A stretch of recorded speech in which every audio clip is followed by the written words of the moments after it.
ಕಿಸಾನ್ ವಾಣಿ.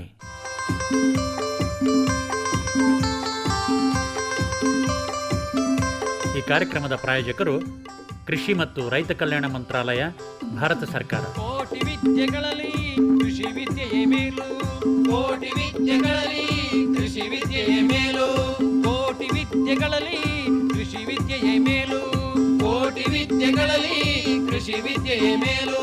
ಕೃಷಿತೋ ನಾಸ್ತಿ ದುರ್ಭಿಕ್ಷ, ಕೃಷಿತೋ ನಾಸ್ತಿ ದುರ್ಭಿಕ್ಷ, ಕೃಷಿತೋ ನಾಸ್ತಿ ದುರ್ಭಿಕ್ಷ, ಕೃಷಿತೋ ನಾಸ್ತಿ ದುರ್ಭಿಕ್ಷ.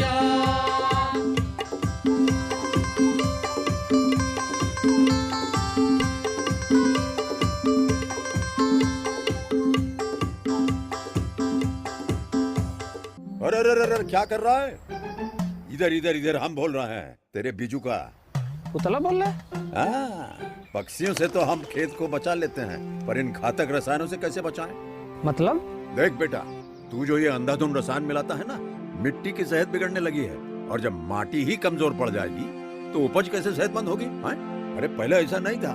पूछना अपने बड़े बुजुर्गों से, कैसे फसल लहलहाती थी, शुद्धता झलकती थी. हाँ, माटी भी तंदुरुस्त और लोग भी. अरे अब पहली वाली बात कहाँ? पर अब तो सब यही डाले हैं. सब नहीं, आज भी लाखों जागरूक किसान परंपरागत विधि से फसल उगा रहे हैं. खर्चा कम और उपज की कीमत भी बेहतर पा रहे हैं. सच है? रे बेटे, एक्सपीरियंस से बता रहे हैं. धूप में बाल सफेद नहीं किए हैं. हाँ. ठीक है भाई, मैं भी आज से जैविक खेती शुरू करूंगा. माटी से प्रेम की परंपरा है परंपरागत खेती. ರೈತ ಬಾಂಧವರೇ, ಇಂದಿನ ಕಾರ್ಯಕ್ರಮದಲ್ಲಿ ಕೇಳಿ, ಶುಂಠಿ ಮತ್ತು ಅರಶಿಣ ಬೆಳೆಗೆ ಬರುವಂತಹ ಕೀಟ ಪೀಡೆಗಳು ಮತ್ತು ಅವುಗಳ ನಿರ್ವಹಣೆ ಬಗ್ಗೆ ಶಿವಮೊಗ್ಗದ ಕೆಳದಿ ಶಿವಪ್ಪ ನಾಯಕ ಕೃಷಿ ಮತ್ತು ತೋಟಗಾರಿಕೆ ಮಹಾವಿದ್ಯಾಲಯದ ಕೀಟಶಾಸ್ತ್ರ ಸಹಾಯಕ ಪ್ರಾಧ್ಯಾಪಕರಾದ ಡಾಕ್ಟರ್ ಲತಾ ಎಂ ಅವರೊಂದಿಗೆ ಸಂದರ್ಶನ. ಆತ್ಮೀಯ ಕೇಳಿಗರೆ, ಇವತ್ತಿನ ಕಾರ್ಯಕ್ರಮದಲ್ಲಿ ಶುಂಠಿ ಮತ್ತು ಅರಿಶಿಣದ ಬೆಳೆಗೆ ಬರುವಂಥ ಮುಖ್ಯವಾದ ಕೀಟ ಪೀಡೆಗಳು ಮತ್ತು ಅವುಗಳ ನಿರ್ವಹಣೆ ಬಗ್ಗೆ ಮಾಹಿತಿಯನ್ನು ಪಡ್ಕೊಳ್ಳೋಣ. ಈ ಕುರಿತು ನಮಗೆ ಮಾಹಿತಿಯನ್ನು ಮಾಡಿಕೊಡ್ತಾ ಇದ್ದಾರೆ ಶಿವಮೊಗ್ಗದ ಕೆಳದಿ ಶಿವಪ್ಪ ನಾಯಕ ಕೃಷಿ ಮತ್ತು ತೋಟಗಾರಿಕಾ ವಿಶ್ವವಿದ್ಯಾಲಯದ ಇರುವಕ್ಕಿ ಕೃಷಿ ಮಹಾವಿದ್ಯಾಲಯದ ಕೃಷಿ ಕೀಟಶಾಸ್ತ್ರ ಸಹಾಯಕ ಪ್ರಾಧ್ಯಾಪಕರಾದಂಥ ಡಾಕ್ಟರ್ ಲತಾ ಎಂ ಅವರು. ನಮಸ್ಕಾರ ಡಾಕ್ಟರ್ ಲತಾ ಅವರೇ. ನಮಸ್ಕಾರ ಸರ್.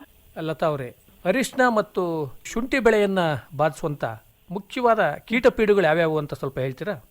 ಶುಂಠಿ ಮತ್ತು ಅರಿಶಿಣ ಬೆಳೆ ಇದೆಯಲ್ಲ, ಇದು ಒಂದು ಸೇಮ್ ಜಾತಿಗೆ ಸೇರಿದ ಗಿಡ ಆಗಿದೆ. ಇದರಲ್ಲಿ ಕಾಮನ್ ಕೀಟ ಪೀಡೆಗಳೇ ಬರುತ್ತೆ. ಅವು ಯಾವುವು ಅಂದ್ರೆ ಕಾಂಡ ಮತ್ತು ಕಾಯಿ ಕೊರಕ, ಇದನ್ನು ಕಾಂಡ ಕೊರಕ ಅಂತ ಕರೀತಾರೆ. ನೆಕ್ಸ್ಟ್ ಶಲ್ಕ ಕೀಟ ಅಂತ ಬರುತ್ತೆ, ಆಮೇಲೆ ಎಳೆ ಸುರುಳಿ ಕೀಟ ಅಂತ ಬರುತ್ತೆ, ಟ್ರಿಪ್ಸ್ ಅಂತ ಬರುತ್ತೆ, ಮತ್ತು ಬೇರು ಕಾಂಡು ನೊಣ ಅಂತ. ಈ 5 ಕೀಟಗಳು ಶುಂಠಿ ಮತ್ತು ಅರಿಶಿಣದಲ್ಲಿ ಹೆಚ್ಚಿನ ಹಾನಿಯನ್ನು ಉಂಟು ಮಾಡ್ತದೆ. ಅಂದ್ರೆ ಆರ್ಥಿಕವಾಗಿ ಇವು ಸಾಕಷ್ಟು ನಷ್ಟವನ್ನ ಉಂಟು ಮಾಡ್ತವೆ. ಹೌದು. ಮೊದಲನೇದಾಗಿ ತಾವು ತಿಳಿಸಿದ್ದು ಸುಳಿ ಕೊರಕ ಅಥವಾ ಕಾಂಡ ಕೊರಕ, ಅಥವಾ ಇದನ್ನ ನಾವು ಗೆಡ್ಡೆ ಕೊರಕ ಅಂತಾನೂ ಕೂಡ ಕರಿಬಹುದು. ಯಾಕೆಂದ್ರೆ ಇವೆರಡೂ ಕೂಡ ಮಣ್ಣಲ್ಲಿ ತಮ್ಮ ಆರ್ಥಿಕ ಪದಾರ್ಥವನ್ನ ಉತ್ಪಾದನೆ ಮಾಡುವಂತ ಸಸ್ಯಗಳು. ಮುಖ್ಯವಾಗಿ ಸುಳಿ ಕೊರಕ ಯಾವಾಗ ಹೆಚ್ಚಾಗಿ ಕಂಡುಬರುತ್ತೆ ಅಂತೀರಿ? ಈ ಸುಳಿ ಕೊರಕ ಅಥವಾ ಕಾಂಡ ಕೊರಕ ಅಂತೀವಲ್ಲ, ಇದನ್ನು ವೈಜ್ಞಾನಿಕವಾಗಿ ಕೋನೋಗ್ನಾಥಸ್ ಪಂಕ್ಟಿಫೆರಾಲಿಸ್ ಅಂತ ಕರೀತಾರೆ. ಇದು ಒಂದು ಪತಂಗ ಜಾತಿಗೆ ಸೇರಿದ ಕೀಟ ಆಗಿದೆ. ಪತಂಗ ಜಾತಿ ಅಂದ್ರೆ ಪ್ರೌಢಾವಸ್ಥೆಯಲ್ಲಿ ಯಾವುದೇ ರೀತಿಯ ಬೆಳೆಗಳಿಗೆ ಹಾನಿ ಉಂಟು ಮಾಡಲ್ಲ. ಇದು ಮರಿಹುಳ ಅವಸ್ಥೆಯಲ್ಲಿ ಅಂದ್ರೆ ಪ್ರೌಢಾವಸ್ಥೆಗೆ ಮುಂಚೆ ಮರಿಹುಳ ಹಂತದಲ್ಲಿ ಇವು ಬೆಳೆಗಳಿಗೆ ಹಾನಿಯನ್ನು ಉಂಟು ಮಾಡುತ್ತದೆ. ಅದರಲ್ಲಿ ಈ 5 ಹುಳುಗಳಲ್ಲಿ ಈ ಕಾಂಡ ಕೊರಕ ಇದೆಯಲ್ಲ, ತುಂಬಾ ಡ್ಯಾಮೇಜ್ ಮಾಡುತ್ತೆ. ಕೆಲವು ಕಡೆ 60-80% ನಷ್ಟವನ್ನು ಸಹ ಇದು ಮಾಡಿದೆ. ಇದು ಶುಂಠಿಯಲ್ಲಿ ಬಿತ್ತನೆ ಆದ 5 ತಿಂಗಳ ನಂತರ ಬೆಳೆಗೆ ದಾಳಿಯನ್ನು ಉಂಟು ಮಾಡುತ್ತದೆ. ಶುಂಠಿ ಬೆಳೆಯ ಅವಧಿಯ ಮಧ್ಯಭಾಗದಲ್ಲಿ ಕಂಡುಬರುವಂತ ಕೀಟ ಅಂತ ಹೇಳ್ಬೋದು. ಹಾ, ಹೌದು. ಇದಕ್ಕೆ ಕಂಟಿನ್ಯೂಸ್ ಆಗಿ ಸ್ಪ್ರೇ ತಗೊಳ್ಲೇಬೇಕಾಗುತ್ತೆ. ಅಂದ್ರೆ ಇದು ಬಂದೇ ಬರುತ್ತೆ ಎಲ್ಲಾ ಕಡೆನೂ. 2 ತಿಂಗಳಿಗೆ ಒಂದ್ಸತಿ ಸ್ಪ್ರೇ ತಗೊಳೋದ್ರಿಂದ ಈ ಹುಳವನ್ನು ನಾವು ಹತೋಟಿಗೆ ಇಡ್ಬೋದು. ಅಂದ್ರೆ ಅರಿಶಿಣದಲ್ಲಿ ಯಾವಾಗ ಕಂಡು ಬರ್ಬೋದು ಅಂತೀರಿ ಇದು? ಅರಿಶಿಣದಲ್ಲಿ ಇವಾಗ ಆಲ್ರೆಡಿ ಎಲ್ಲಾ ಕಡೆ ಬಿತ್ತನೆ ಆಗೋಗಿದೆ. ಆಗಸ್ಟ್ ಸೆಪ್ಟೆಂಬರ್ ತಿಂಗಳಲ್ಲಿ ಬರುತ್ತೆ ಇದು. ಅಂದ್ರೆ ಮುಖ್ಯವಾಗಿ ಈ ಶುಂಠಿ ಅಥವಾ ಅರಿಶಿಣದ ಬೆಳೆಗೆ ಸುಳಿ ಕೊರಕ, ಕಾಂಡ ಕೊರಕ ಅಥವಾ ಗೆಡ್ಡೆ ಕೊರಕದ ಹಾವಳಿ ಬಂದಿದೆ ಅಂತ ಹೇಗೆ ತಿಳ್ಕೋಬಹುದು ಅಂತೀರಿ? ಹೇಗ್ ತಿಳ್ಕೊಬಹುದು ಅಂದ್ರೆ ಅದೇ ಹೇಳಿದ್ನಲ್ಲ, ಇದು ಒಂದು ಪತಂಗ ಜಾತಿಗೆ ಸೇರಿದ ದಿಟ್ಟೆ ಆಗಿದೆ. ಈ ದಿಟ್ಟೆಗೆ ನಿಮಗೆ ಮಾರುಕಟ್ಟೆಯಲ್ಲಿ ಮೋಹಕ ಬಲೆಗಳು ಸಿಗತ್ತೆ, ಅಂದ್ರೆ ಸೆಕ್ಸ್ ಫೆರೋಮೋನ್ ಟ್ರಾಪ್ಸ್ ಗಳು ಸಿಗತ್ತೆ. ಇಂತಹ ಮೋಹಕ ಬಲೆಗಳನ್ನು ನಾವು ಗದ್ದೆಗಳಿಗೆ, ಜಮೀನುಗಳಿಗೆ 1 ಎಕರೆಗೆ 5ರಂತೆ ಅಳವಡಿಸಬೇಕು. 1 ಹೆಕ್ಟೇರಿಗಾದ್ರೆ 12ರಂತೆ ಅಳವಡಿಸಬೇಕು. ಈ ಮೋಹಕ ಬಲೆಗೆ 5 ಹುಳ ಬಿತ್ತು ಅಂದ್ರೆ ಇದು ಹಾನಿ ಹೆಚ್ಚಾಗಿದೆ ಅಂತ ಸ್ಪ್ರೇ ಅನ್ನು ತಗೊಬೇಕಾಗತ್ತೆ, ಸಿಂಪರಣೆಯನ್ನು ತಗೊಬೇಕಾಗತ್ತೆ. ಮತ್ತೆ ಜಮೀನಿನಲ್ಲಿ ನೀವು ಹೇಗ್ ಕಂಡುಹಿಡಿಬಹುದು ಅಂದ್ರೆ, ಈ ಪತಂಗಗಳಿದೆಯಲ್ವಾ, ಇದು ಸಣ್ಣ ಪತಂಗ ಆಗಿರುತ್ತೆ. ರೆಕ್ಕೆಗಳು ಹಳದಿ ಬಣ್ಣದಲ್ಲಿ ಇರುತ್ತೆ. ಹಳದಿ ಬಣ್ಣದ ರೆಕ್ಕೆಗಳ ಮೇಲೆ ಕಪ್ಪು ಚುಕ್ಕೆಗಳಿರುತ್ತೆ. ಇದು ಪ್ರೌಢಾವಸ್ಥೆಯಲ್ಲಿ ಅಂದ್ರೆ ಪತಂಗಗಳು. ಹಾನಿ ಮಾಡುವ ಹಂತ ಯಾವ್ದು ಅಂದ್ರೆ ಮರಿಹುಳುಗಳು. ಈ ಮರಿಹುಳುಗಳು ಹೇಗಿರುತ್ತೆ ಅಂದ್ರೆ ಹಸಿರು ಮಿಶ್ರಿತ ಗುಲಾಬಿ ಬಣ್ಣದಿಂದ ಕೂಡಿರುತ್ತೆ, ಮತ್ತೆ ಕಂದು ತಲೆಯನ್ನು ಹೊಂದಿರ್ತದೆ, ಮತ್ತೆ ಮೈ ಮೇಲೆಲ್ಲ ಸಣ್ಣ ಸಣ್ಣ ಕೂದಲುಗಳಿರುತ್ತೆ. ಈ ಸಣ್ಣ ಲಾರ್ವಾ ಇದು ಮರಿಹುಳು, ಇದೇ ಮೇನ್ ಆಗಿ ಡ್ಯಾಮೇಜ್ ಮಾಡೋದು, ಕಾಂಡವನ್ನು ಕೊರೆಯುತ್ತದೆ. ಈ ಶುಂಠಿ ಮತ್ತು ಅರಿಶಿಣದ ಈ ಸುಳಿ ಕೊರಕ ಅಥವಾ ಕಾಂಡ ಕೊರಕ ಅಥವಾ ಗೆಡ್ಡೆ ಕೊರಕ ಕೀಟವನ್ನ ಸಮಗ್ರವಾಗಿ ಹೇಗೆ ನಿರ್ವಹಣೆ ಮಾಡಬಹುದು ಅಂತೀರಿ? ಅದು ಹೇಳಿದ್ನಲ್ಲ, ಇದು ಫಸ್ಟ್ ಏನ್ ಮಾಡತ್ತೆ ಅಂದ್ರೆ ಈ ಮರಿಹುಳುಗಳು ಕಾಂಡವನ್ನು ಸಣ್ಣ ಕೊರೆಯುತ್ತೆ. ಇದೊಂದು ನೋಡಿ ನೀವು ಕಂಡಿಡ್ಕೊಬಹುದು ರೈತರು. ಮರಿಹುಳನ್ನ ಕರೆಕ್ಟ್ ಆಗಿ ಮಣ್ಣಿನಿಂದ ಮೇಲೆ ಕಾಂಡ ಇರುತ್ತಲ್ಲ ಆ ಜಾಗದಲ್ಲಿ ಇದು ಮರಿಹುಳುಗಳು ರಂಧ್ರ ಮಾಡುತ್ತೆ. ಈ ರಂಧ್ರದಿಂದ ನಿಮಗೆ ಇಕ್ಕೆಗಳನ್ನ ಹೊರ ಹಾಕ್ತಾ ಇರುತ್ತೆ. ರಂಧ್ರದೊಳಗೆ ಸೇರ್ಕೊಂಡು ಒಳಗಿನಿರುವ ಎಲ್ಲಾ ಅಂಶಗಳನ್ನು ತಿಂದಿ ಸುಳಿ ಏನಾಗುತ್ತೆ, ಫಸ್ಟಿಗೆ ಹಳದಿ ಬಣ್ಣಕ್ಕೆ ತಿರುಗುತ್ತೆ. ನಂತರ ಸುಳಿ ಏನಾಗುತ್ತೆ, ಒಣಗ್ತಾ ಬರುತ್ತೆ. ಸುತ್ತ ಭಾಗ ಚೆನ್ನಾಗೇ ಇರುತ್ತೆ, ಹಸಿರಿಂದ ಕೂಡಿರುತ್ತೆ. ಆದ್ರೆ ಸುಳಿ ಭಾಗ ಮಾತ್ರ ಹಳದಿಯಾಗಿ ಒಣಗ್ತಾ ಬರುತ್ತೆ. ನಂತರದ ಹಂತದಲ್ಲಿ ಗಿಡಗಳೆಲ್ಲ ಸಾಯ್ತಾ ಬರುತ್ತೆ. ಇದು ಹೇಗೆ ಅಂದ್ರೆ ಹೇಳಿದ್ನಲ್ಲ, ರಂಧ್ರದಿಂದ ಇಕ್ಕೆಗಳ ಮೂಲಕ ಕಂಡಿಡ್ಬೋದು, ಮೋಹಕ ಬಲೆಯನ್ನು ಕಂಡಿಡಬಹುದು. ಇದನ್ನ ತಡೆಗಟ್ಟೋದು ಹೇಗೆ ಅಂದ್ರೆ, ಈ ಮೋಹಕ ಬಲೆ ಇದೆಯಲ್ವಾ ಅದನ್ನ ಜಾಸ್ತಿ ಪ್ರಮಾಣದಲ್ಲಿ ಯೂಸ್ ಮಾಡ್ಕೊಬೇಕು. ಅಂದ್ರೆ ನಿಮಗೆ 5ರಿಂದ 10 ಪ್ರಮಾಣದಲ್ಲಿ ಯೂಸ್ ಮಾಡಿದ್ರೆ ಮಾಸ್ ಟ್ರಾಪಿಂಗ್ ಅಂತಾರೆ. ಎಲ್ಲಾ ಗಂಡು ಪತಂಗಗಳು ಇದಕ್ಕೆ ಆಕರ್ಷಿತಗೊಂಡು ಬಿದ್ದು ಸಾಯ್ತದೆ.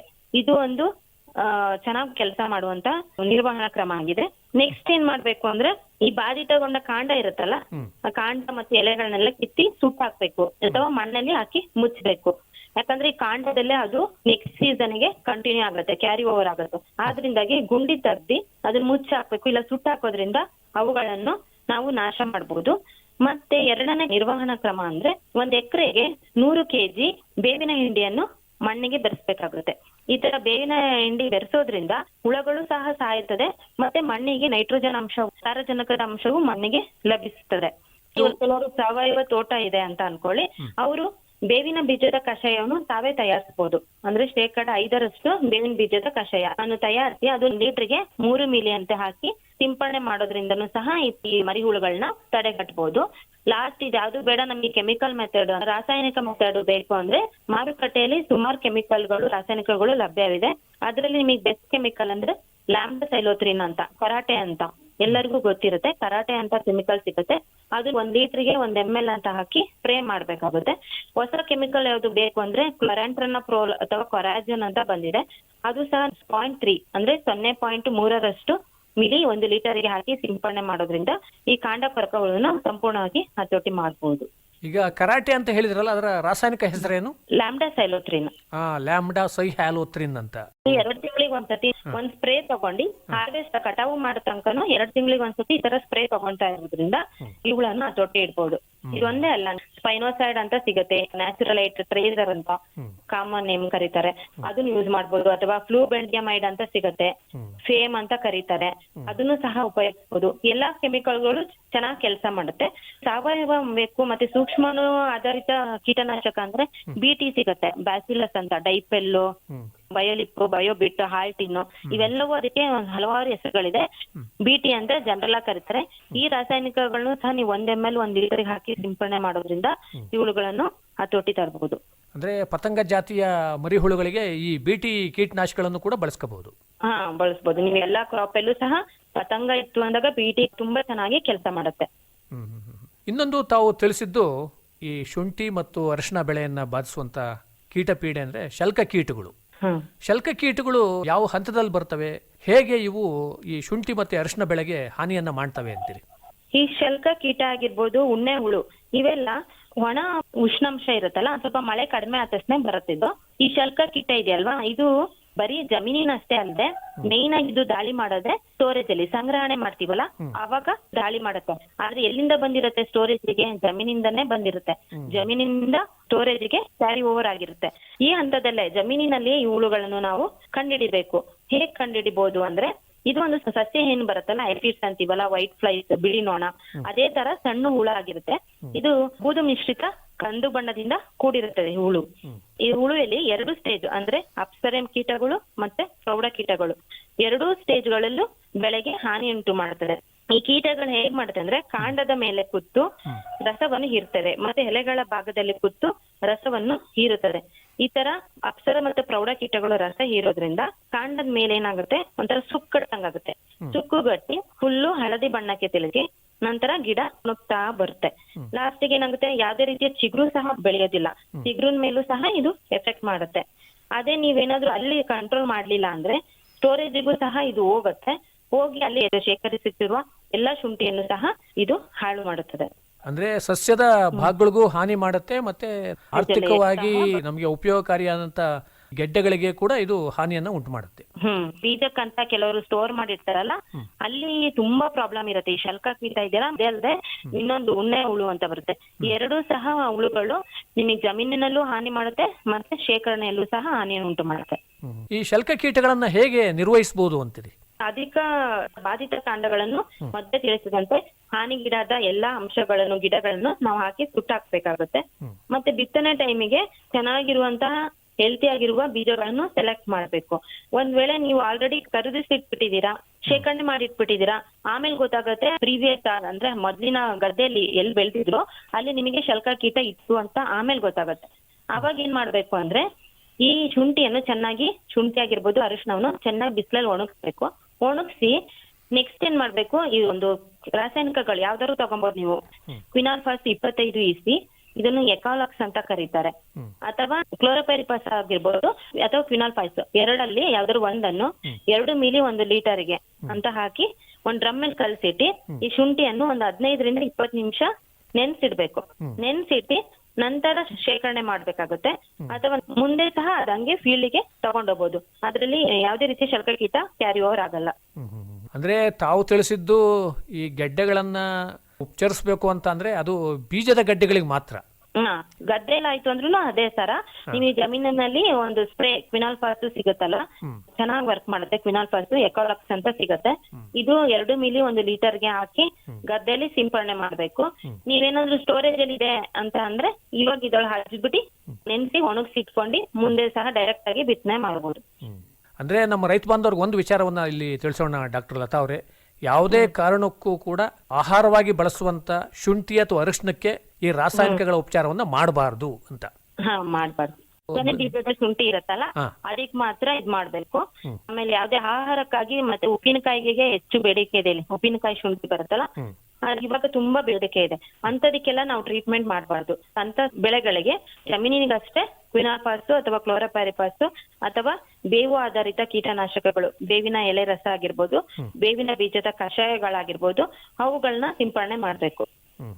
ಇದು ಮುಖ್ಯವಾಗಿ ಶಲ್ಕ ಕೀಟಗಳ ನಿರ್ವಹಣೆ ಬಗ್ಗೆ ಆಯ್ತು. ಮತ್ತೊಂದು ತಾವು ತಿಳಿಸಿದ್ದು ಎಲೆ ಸುರುಳಿ ಕೀಟ ಅಂತ. ಈ ಒಂದು ಕೀಟ ಹೇಗೆ ಈ ಶುಂಠಿ ಮತ್ತೆ ಅರಿಶಿಣ ಬೆಳೆಗೆ ತೊಂದರೆ ಕೊಡುತ್ತೆ ಅಂತೀರಿ? ಈ ಎಲೆ ಸುರುಳಿ ಕೀಟ ಇದೆಯಲ್ವಾ, ಇದು ಇತ್ತೀಚಿನ ದಿನಗಳಲ್ಲಿ ಶುಂಠಿ ಮತ್ತು ಹೆಚ್ಚಾಗಿ ಅರಿಶಿಣಕ್ಕೆ, ಶುಂಠಿಗೆ ಕಂಪೇರ್ ಮಾಡಿದ್ರೆ ಅರಿಶಿಣ ಬೆಳೆಗೆ ಹೆಚ್ಚು ಹಾನಿ ಉಂಟು ಆಗ್ತದೆ. ಯಾಕಂದ್ರೆ ಇದ್ರ ಹೆಸರೇ ಹೇಳುವಂತೆ ಎಲೆ ಸುರುಳಿ ಕೀಟ. ಇದಕ್ಕೆ ಎಲೆ ಏನಿರ್ಬೇಕು, ಅಗ್ಲ ಇರ್ಬೇಕು. ನಿಮಗೆ ಶುಂಠಿ ಕಂಪೇರ್ ಮಾಡಿದ್ರೆ ಅರಿಶಿಣದಲ್ಲಿ ಎಲೆಗಳು ಅಗ್ಲ ಬರುತ್ತೆ. ಅಂತ ಅರಿಶಿಣದಲ್ಲಿ ಇದು ಹೆಚ್ಚು ಹಾನಿ ಉಂಟು ಮಾಡುತ್ತೆ. ಮುಂಗಾರಿನ ಟೈಮಲ್ಲಿ, ಮುಂಗಾರು ಬರುತ್ತಲ್ವಾ ಜೂನ್ ಜುಲೈಯಲ್ಲಿ, ಈ ಟೈಮಲ್ಲಿ ಇದು ಹೆಚ್ಚಾಗಿ ಹಾನಿಯನ್ನು ಉಂಟು ಮಾಡುತ್ತದೆ. ಈ ಕೀಟ ಇದೆಯಲ್ವಾ, ಕೇರಳ ಭಾಗದಲ್ಲಿ ತುಂಬಾ ನಷ್ಟವನ್ನು ಉಂಟು ಮಾಡಿದೆ. ಪ್ರೆಸೆಂಟ್ ಸಿಚುಯೇಷನ್ ಅಲ್ಲಿ ಇದು ಹೆಚ್ಚಿನ ನಾಶವನ್ನು ಕೇರಳದಲ್ಲಿ ಮಾಡಿದೆ. ಅಂದ್ರೆ ಲಕ್ಷಣಗಳು ಹೇಗಿರ್ತವೆ ಅಂತೀರಿ? ಇದು ಒಂದು ಜಿಟ್ಟೆ ಜಾತಿಗೆ ಸೇರಿದ್ದು ಕೀಟ ಆಗಿದೆ. ನಿಮಗೆ ಫಸ್ಟ್ ಹೇಳಿದಾಗ ಕಾಂಡ ಕೊರಕದಲ್ಲಿ ಅದು ಪತಂಗ ಜಾತಿಗೆ ಸೇರಿದ್ದು. ಸಣ್ಣ ಹುಳ, ಸಣ್ಣ ಜಿಟ್ಟೆ. ಇದಂಗಲ್ಲ, ದೊಡ್ಡ ಜಿಟ್ಟೆ ಇರುತ್ತೆ. ಈ ಜಿಟ್ಟೆ ಹೇಗಿರುತ್ತೆ ಅಂದ್ರೆ ಸ್ವಲ್ಪ ದೊಡ್ಡಗೆ ಇರುತ್ತೆ ಜಿಟ್ಟೆ. ಕಂದು ಮಿಶ್ರಿತ ಕಪ್ಪು ಬಣ್ಣದಿಂದ ಕೂಡಿದ ರೆಕ್ಕೆಯನ್ನು ಹೊಂದಿರುತ್ತೆ. ಅದ್ರ ಮೇಲೆ ದಪ್ಪ ದಪ್ಪಾಗಿ ದೊಡ್ಡ ದೊಡ್ಡ ಬಿಳಿ ಚುಕ್ಕೆಗಳಿರುತ್ತೆ. ಇದು ಪ್ರೌಢ ಜಿಟ್ಟೆಯನ್ನು ಕಂಡುಹಿಡಿಯೋದು. ಆದ್ರೆ ಈ ಪ್ರೌಢ ಜಿಟ್ಟೆಗಳು ಯಾವುದೇ ರೀತಿಯ ಬೆಳೆಗೆ ಹಾನಿಯನ್ನು ಉಂಟು ಮಾಡಲ್ಲ. ಇದ್ರದ್ದು ಏನಿದ್ರು ಫಂಕ್ಷನ್ ಬರೀ ಮೇಟಿಂಗ್ ಮಾಡ್ಕೊಳ್ಳೋದು ಮತ್ತೆ ಎಗ್ಲೈ ಮಾಡೋದು ಅಷ್ಟೇ ಇರುತ್ತೆ. ಅದೇ ಲಾರ್ವಾ ಇರುತ್ತಲ್ವಾ, ಮರಿ ಹುಳ, ಮರಿಹುಳುಗಳು ಈ ಹಂತದಲ್ಲಿಯೇ ಬೆಳೆಗಳಿಗೆ ಹೆಚ್ಚು ಹಾನಿ ಉಂಟು ಮಾಡುತ್ತೆ. ಮರಿಹುಳುಗಳು ಏನ್ ಮಾಡುತ್ತೆ ಅಂದ್ರೆ ಎಲೆ ಇರುತ್ತಲ್ಲ, ಶುಂಠಿ ಆಗಿರ್ಬೋದು, ಅರಿಶಿನ ಎಲೆನ ಕತ್ತರಿಸಿ ಕೊಳವೆ ತರ ಮಾಡುತ್ತೆ. ಕೊಳವೆ ತರ ಮಾಡಿ ಕೊಳವೆ ಒಳಗೆ ಇದ್ದು ಅಲ್ಲಿ ಪತ್ರ ಹರಿತು ಇರುತ್ತಲ್ಲ, ಹಸಿರಿನ ಅಂಶವನ್ನೆಲ್ಲ ಕೆರ್ದಿ ತಿನ್ನತ್ತೆ. ಇದರಿಂದಾಗಿ ಎಲೆಗಳ ಮೇಲೆ ವೈಟ್ ಗೆರೆಗಳು ಕಾಣುತ್ತೆ. ಆಮೇಲೆ ಏನಂತ ಎಲೆ ಎಲ್ಲ ಹಳದಿ ಬಣ್ಣ ತಿರುಗಿ ಗಿಡದ ಬೆಳವಣಿಗೆ ಕುಂಠಿತಗೊಳ್ಳುತ್ತೆ, ಇಳುವರಿಯು ಸಹ ಕುಂಠಿತಗೊಳ್ಳುತ್ತೆ. ಮೇನ್ ಆಗಿ ಪತ್ರ ಹರಿತ ಇಲ್ಲದಿದ್ರೆ ಗಿಡದ ಬೆಳವಣಿಗೆಯು ಕುಂಠಿತ ಆಗುತ್ತೆ. ಇದು ಈ ಸಮಯದಲ್ಲಿ ಹೆಚ್ಚಿನ ನಾಶವನ್ನು ಹಾನಿಯನ್ನು ಉಂಟು ಮಾಡ್ತದೆ. ಅಂದ್ರೆ ಮುಂಗಾರಿನ ಪ್ರಾರಂಭದಲ್ಲೇ ಇದು ಹೆಚ್ಚು ತೊಂದರೆಯನ್ನ ಕೊಡುವಂತದ್ದು. ವಿಶೇಷವಾಗಿ ಅರಿಶಿನ ಬೆಳೆಗೆ ಜಾಸ್ತಿ ಬರುತ್ತೆ, ಯಾಕಂದ್ರೆ ಅರಿಶಿನದಲ್ಲಿ ಅಗ್ಲಗ್ಲ ಎಲೆ ಇರೋದ್ರಿಂದ ಇದು ಅದಕ್ಕೆ ಜಾಸ್ತಿ ಇಷ್ಟಪಡುತ್ತೆ. ಈ ಎಲೆ ಸುಳ್ಳಿ ಕೀಟದ ನಿರ್ವಹಣೆ ಹೇಗೆ ಅಂತೀರಿ? ಗದ್ದೆಯಲ್ಲಿ ಈ ಮರಿ ಹುಳುಗಳನ್ನ ಕಂಡಿಡಿಬಹುದು ನೀವು. ಅದು ನಾನು ಫಸ್ಟ್ ಹೇಳಿದಾಗೆ ಕಾಂಡ ಕೊರಕದಲ್ಲಿ ಹಸಿರು ಮಿಶ್ರಿತ ಗುಲಾಬಿ ಹುಳ ಅಂತ ಹೇಳಿದ್ದೆ. ಇದ್ರಲ್ಲಿ ಹಂಗಿರಲ್ಲ, ಹಸಿರು ಕಲರ್ ಹುಳ ಇರುತ್ತೆ, ಅದಕ್ಕೆ ಕಪ್ಪು ತಲೆ ಇರುತ್ತೆ, ದೊಡ್ಡ ದೊಡ್ಡ ಹುಳನೇ ಇರುತ್ತೆ. ಅದಕ್ಕೆ ಕಂಪೇರ್ ಮಾಡಿದ್ರೆ ಇದು ದಪ್ಪ ಹುಳ ಇರುತ್ತೆ. ಯಾವುದೇ ಇನ್ಸೆಕ್ಟಿಸೈಡ್ ಹೇಳಿದ್ನಲ್ಲ, ಬಿಟಿ ಚೆನ್ನಾಗಿ ಕೆಲಸ ಮಾಡುತ್ತೆ. ಬಿಟಿ ಆದ್ರೆ 1 ml 1 ಲೀಟರ್ಗೆ ಹಾಕಿ ಸಿಂಪಡಣೆ ಮಾಡ್ಬೋದು. ಅದ್ ಬಿಟ್ರೆ ಸ್ಪೈನೋಸೈಡ್ ಚೆನ್ನಾಗಿ ಕೆಲಸ ಮಾಡುತ್ತೆ. ಸ್ಪೈನೋಸೈಡ್ ಅಂತ ಸಿಗುತ್ತೆ, ಫ್ರೇಜರ್ ಮತ್ತೆ ನ್ಯಾಚುರಲೈಟ್ ಅಂತ. ಇಲ್ಲಿ ಕಾನ್ಸಂಟ್ರೇಷನ್ ಚೆನ್ನಾಗಿ ನೆನ್ಪಿಟ್ಕೊಳ್ಳಿ. ಈ ಸ್ಪೈನೋಸೈಡ್ ಆಗಿರ್ಬೋದು, ಫ್ಲೂಬೆಂಡಿಯಮೈಡ್ ಆಗಿರ್ಬೋದು, ಅಥವಾ ಕೊರಾಜನ್ ಅಂತ ಹೊಸದಾಗಿ ಬಂದಿರೋ ಕೆಮಿಕಲ್, ಇವೆಲ್ಲವೂ ಹೊಸ ರಾಸಾಯನಿಕಗಳಾಗಿದೆ. ಇವನ್ನೆಲ್ಲ ನೀವು ಹೈ ಕಾನ್ಸಂಟ್ರೇಷನ್ ಅಲ್ಲಿ ಅಪ್ಲೈ ಮಾಡಬಾರ್ದು. ಬರೀ 0.22 0.3 ಮಿಲಿ 1 ಲೀಟರ್ಗೆ ಹಾಕಿ ಅಷ್ಟೇ ಸಿಂಪಡಣೆ ಮಾಡ್ಬೇಕು. ನಿಮಗೆ ಹಳೆ ಕೆಮಿಕಲ್ ಇರ್ತಾವಲ್ಲ, ಫಿನಾಲ್ಫಾಸ್, ಕ್ಲೋರೋಪೈರಿಫಾಸ್, ಅವು ಆದ್ರೆ 2 ಮಿಲಿ 1 ಲೀಟರ್ಗೆ ಹಾಕಿ ಸ್ಪ್ರೇ ಮಾಡ್ಬೋದು. ಆದ್ರೆ ಹೊಸ ಕೆಮಿಕಲ್ ನ ಸ್ವಲ್ಪ ಕಡಿಮೆ ಪ್ರಮಾಣದಲ್ಲಿ ಬರೀ 0.25 ಮಿಲಿ ಲೀಟರ್ ಪ್ರತಿ ಲೀಟರ್ಗೆ ಹಾಕಿ ಸಿಂಪಡಣೆಯನ್ನು ಮಾಡ್ಬೇಕು. ಯಾಕಂದ್ರೆ ರೈತರು ಕೆಲವರು ಏನ್ ಮಾಡಿದ್ದಾರೆ ಅಂದ್ರೆ ಬೇಗ ಕಂಟ್ರೋಲ್ ಆಗ್ಲಿ ಅಂತ 1 ಮಿಲಿ ಪ್ರತಿ ಲೀಟರ್ಗೆ ಹಾಕಿ ಸಿಂಪಡಣೆ ಮಾಡಿದ್ದಾರೆ ಈ ಕಡೆ ಭಾಗದಲ್ಲಿ. ಅದರಿಂದಾಗಿ ಗಿಡ ಸುಟ್ಟಂತಾಗಿದೆ. ಅದಕ್ಕೆ ನೀವು ಕಾನ್ಸಂಟ್ರೇಷನ್ ಇರುತ್ತಲ್ವಾ, ಇದು ಬರೀ 0.25 ml ಪ್ರತಿ ಲೀಟರ್ಗೆ ಹಾಕಿ ಸಿಂಪಡಣೆ ಮಾಡ್ಬೇಕಾಗುತ್ತೆ. ಬೀಜದ ಕಷಾಯವನ್ನು ಸಿಂಪಡಣೆ ಮಾಡ್ಬೋದು. ಅಂದ್ರೆ 10 ಲೀಟರ್ ನೀರಿಗೆ 3 ಮಿಲಿಲೀಟರ್ ಸಾಕಾಗುತ್ತೆ. ಈ ಸ್ಪೈನೋಸೈಡ್ ಆಗ್ಬಹುದು, ಮತ್ತೆ ಬೇರೆ ಈ ಬಹಳ ಒಂದು ವೆಚ್ಚದಾಯಕ ರಾಸಾಯನಿಕಗಳು ಹೌದು ಇವು. ತುಂಬಾ ಕಾಸ್ಟ್ಲಿನೂ ಇರುತ್ತೆ, 400-500 ರೂಪಾಯಿ ಇರುತ್ತೆ. ಇವಾಗ ಕ್ಲೋರೋಪೈರಿಫಾಸ್ ಆದ್ರೆ ಬರೀ 200-250 ರೂಪಾಯಿಗೆಲ್ಲ ಸಿಗತ್ತೆ. ಅದು ಕಾನ್ಸಂಟ್ರೇಷನ್ ಅಷ್ಟೇ ಕಡಿಮೆ ಇರುತ್ತೆ ಸ್ವಲ್ಪ. ಅದರಿಂದ ನೀವು 2 ಮಿಲಿ 1 ಲೀಟರ್ ಹಾಕಿದ್ರು ನಡೆಯುತ್ತೆ ಕ್ಲೋರೋಪೈರಿಫಾಸ್. ಆದ್ರೆ ಇವು ಸ್ಪೈನೋಸೈಡ್ ಇದೆಲ್ಲ ಹೊಸ ಕೆಮಿಕಲ್, ಇವು ತುಂಬಾ ಕಾಸ್ಟ್ಲಿ ಇರುತ್ತೆ. ಬರೀ 0.25 ಅಂದ್ರೆ 2.5 ಮಿಲಿ 1 ಲೀಟರ್ಗೆ ಹಾಕ್ಬೇಕಾಗುತ್ತೆ ಅಷ್ಟೇ. ಇದು ಮುಖ್ಯವಾಗಿ ಎಲೆ ಸುರುಳಿ ಕೀಟದ ನಿರ್ವಹಣೆ ಬಗ್ಗೆ ಆಯಿತು. ಇನ್ನ ತ್ರಿಪ್ಸ್ಗಳು ಕೂಡ ಬಾಧಿಸ್ತವೆ ಅಂತ ಹೇಳಿದ್ರಿ. ಇವು ಯಾವ ಕಾಲದಲ್ಲಿ ಹೆಚ್ಚಾಗಿ ಬರ್ತವೆ, ಮತ್ತೆ ಬೆಳೆಗಳಿಗೆ ಯಾವ ರೀತಿ ತೊಂದರೆ ಕೊಡ್ತವೆ ಈ ತ್ರಿಪ್ಸ್ ಕೀಟಗಳು? ತ್ರಿಪ್ಸ್ ಆಗಿರ್ಬೋದು, ನುಸಿ ಆಗಿರ್ಬೋದು, ಇವೆಲ್ಲವೂ ತರ ರಸ ಇರುವ ಕೀಟಗಳು. ಅಂದ್ರೆ ಒಂದು ಪಾಲಿಫೇಗಸ್ ಪೆಸ್ಟ್ ಅಂತ ಹೇಳ್ತೀವಿ. ಅಂದ್ರೆ ಇವು ಮುಟ್ಟದೇ ಇರುವ ಬೆಳೆಗಳಿಲ್ಲ, ಅಂದ್ರೆ ಎಲ್ಲಾ ಬೆಳೆಗಳಿಗೂ ತ್ರಿಪ್ಸ್ ಒಂದು ಕಾಮನ್ ಪೆಸ್ಟ್ ಆಗಿದೆ. ಇದು ಯಾವಾಗ ಬರುತ್ತೆ ಅಂದ್ರೆ ಮಳೆ ಎಲ್ಲ ನಿಂತ ಮೇಲೆ ಬರುತ್ತೆ. ಯಾಕಂದ್ರೆ ಇದು ಉಷ್ಣಾಂಶಗಳನ್ನು ಅಂದ್ರೆ ಹೈ ಟೆಂಪರೇಚರ್ ನ ಇದು ಇಷ್ಟಪಡುತ್ತೆ.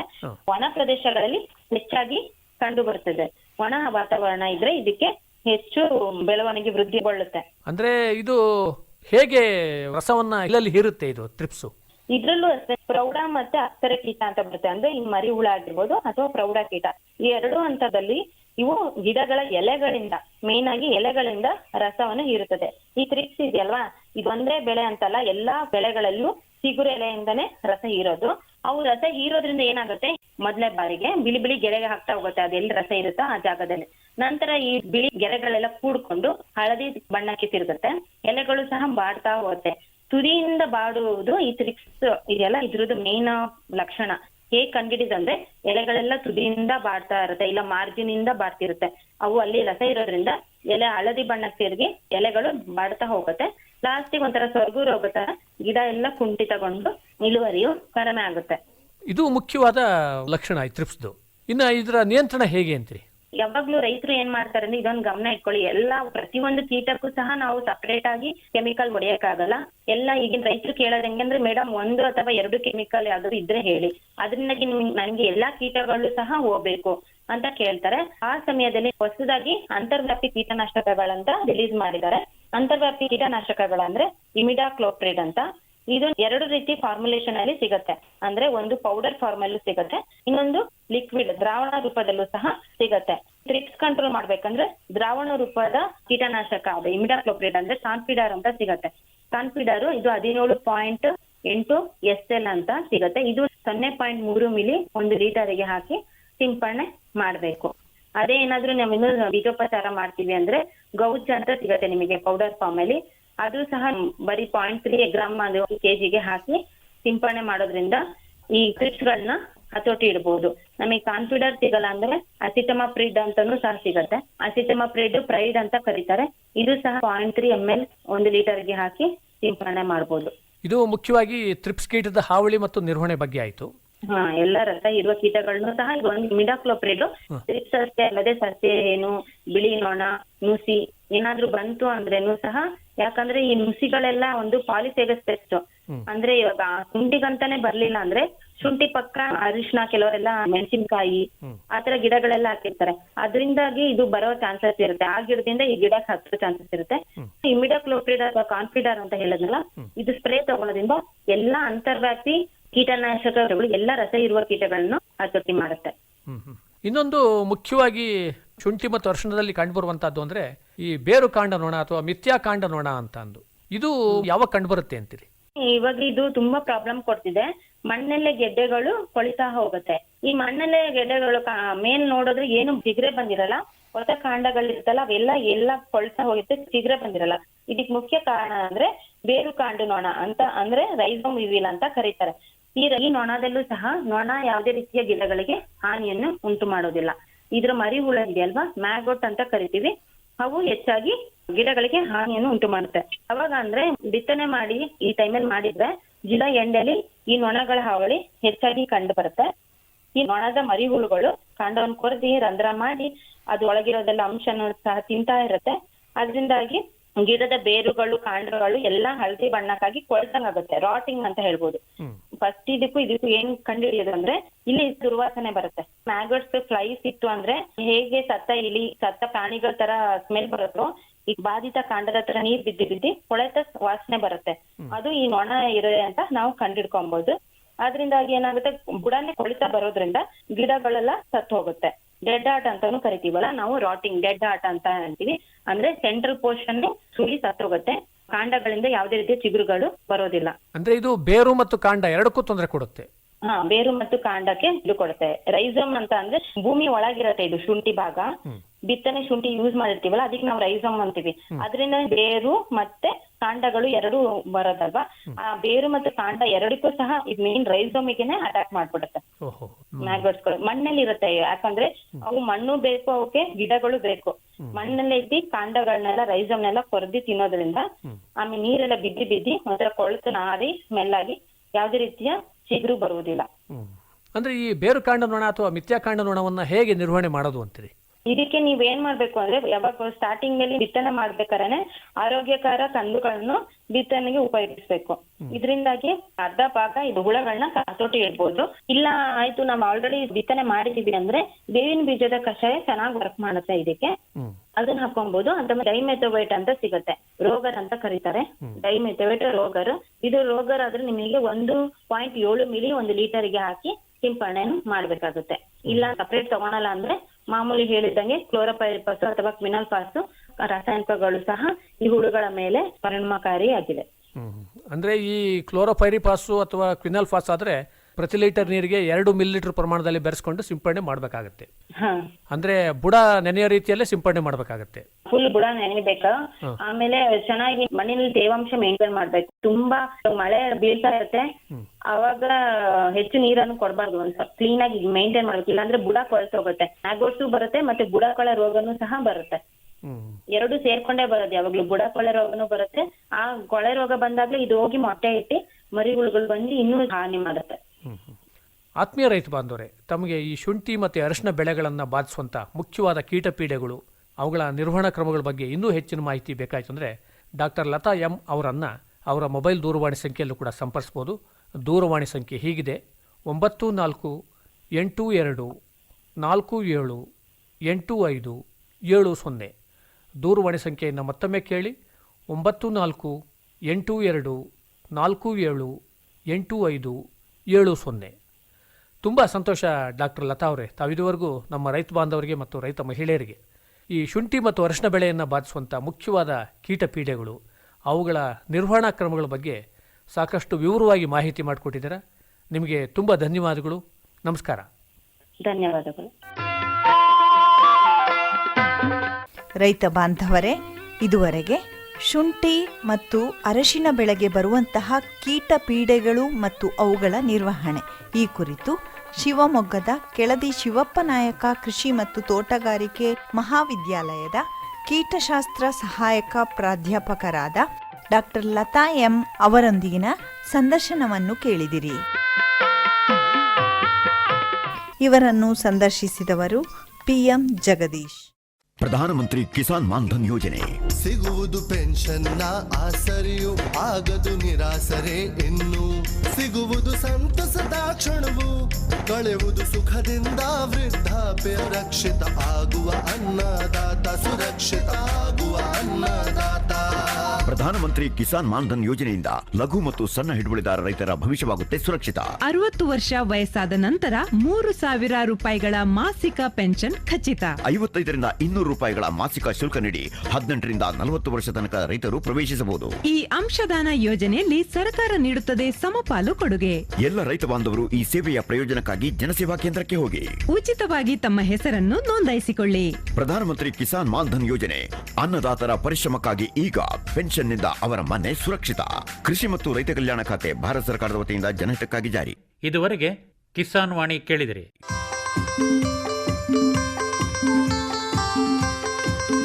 ಕಾರ್ಯಕ್ರಮವನ್ನು ಪ್ರಾಯೋಜಿಸಿದವರು ಕೃಷಿ ಮತ್ತು ರೈತ ಕಲ್ಯಾಣ ಮಂತ್ರಾಲಯ, ಭಾರತ ಸರ್ಕಾರ. ಕೋಟಿ ವಿದ್ಯೆಗಳಲ್ಲಿ ಕೃಷಿ ವಿದ್ಯೆಯೇ ಮೇಲು. ಕೋಟಿ ವಿದ್ಯೆಗಳಲ್ಲಿ ಕೃಷಿ ವಿದ್ಯೆಯೇ ಮೇಲು. ಕೋಟಿ ವಿದ್ಯೆಗಳಲ್ಲಿ ಕೃಷಿ ವಿದ್ಯೆಯೇ ಮೇಲು. ಕೋಟಿ ವಿದ್ಯೆಗಳಲ್ಲಿ ಕೃಷಿ ವಿದ್ಯೆಯೇ ಮೇಲು. ಕೃಷಿತೋ ನಾಸ್ತಿ ದುರ್ಭಿಕ್ಷ. ಕೃಷಿತೋ ನಾಸ್ತಿ ದುರ್ಭಿಕ್ಷ. ಕೃಷಿತೋ